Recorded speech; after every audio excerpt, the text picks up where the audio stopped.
KidCity, Kuaidi here, bringing this week's home connection right to your door. Oh man, today was a busy day. We had 32 deliveries today. My legs feel like jelly. I can't wait for my next vacation. Yeah, I'm exhausted. But speaking of vacation, I've got one plan. I'm going hiking next weekend at the Great Wall. Hey, that sounds really great. Hike, but also sounds quite tiring. After all these deliveries, gosh, I think I'm more of a beach vacation kind of person. What made you choose a hiking trip in the first place? So actually, I was really inspired by last week's Big God story. When I heard about how Moses hiked up the mountain overlooking the Jordan River, made me kind of miss hiking, so I went to plan this one. Oh, that was quite a story. I was quite sad to hear that Moses didn't make it into the promised land. And he must have been quite sad too, but I was really inspired by his faith and trust in God. Yeah, you see, God is still good. He still led his people, the Israelites, into the promised land. Yeah, that's exactly like what it says in the key passage we've been going over the last few weeks. KidCity viewers, do you remember the key passage? Proverbs. Yeah, that's right. Proverbs chapter 3, verses 5 and 6. See if you can fill out the missing words here.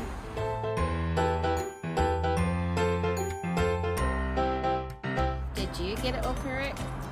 Good job. Yeah, and another big part of the story this time was that God sent the Israelites a new leader who would lead them through the rest of the promised land. Do you remember who the leader was? Yeah, that's right, Joshua. And he was a really great leader too, just like Moses. What makes a great leader? Do you have an example of a great leader you have met in your life? Now, parents and kids, you can pause the video now to discuss this.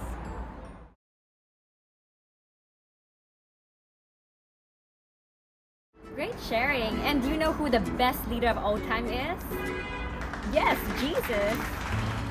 Yes, many, many years ago, after God had sent Moses and Joshua, he then sent Jesus, the best leader of all, to help us and to save us from our sins.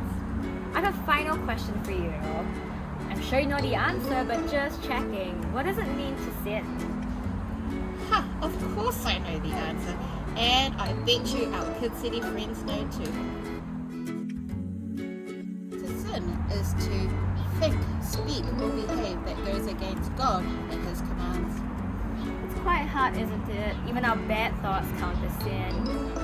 But I'm glad we have Jesus, because I know Jesus will give me the strength to help me through every time I'm tempted to sin. Even with all these Kuaidi deliveries. Whew.